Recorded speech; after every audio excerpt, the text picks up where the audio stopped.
viens d'arriver à Dubaï et ce que j'ai découvert ici n'a rien à voir avec ce que les médias racontent. Mais avant ça, si tu me connais pas, moi c'est Greg, j'ai 18 ans et il y a 2 jours, je me suis lancé pour la plus grande aventure de ma vie. Tour du monde, c'est officiel. Et justement, la première escale de ce voyage, c'était Dubaï. J'avais pas mal d'a priori sur cette ville, surtout au niveau des conditions de travail des étrangers qui viennent ici. Parce que oui, il faut savoir qu'à Dubaï, il y a une application qui s'appelle Carim, elle permet de se faire livrer à manger, de prendre un taxi, d'acheter de l'or. Mais ce que personne ne dit, c'est que derrière chaque course Carim, il y a un Pakistanais ou un Indien venu ici pour survivre et envoyer de l'argent à sa famille. Alors forcément, en arrivant, j'ai voulu comprendre ce que j'ai découvert.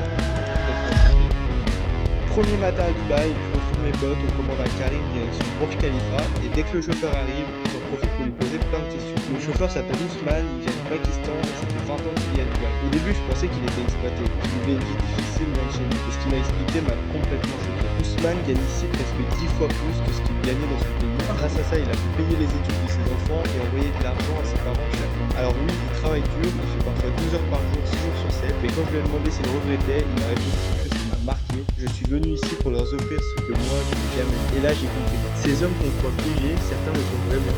D'autres, eux, ont choisi de venir ici pour aider leur famille.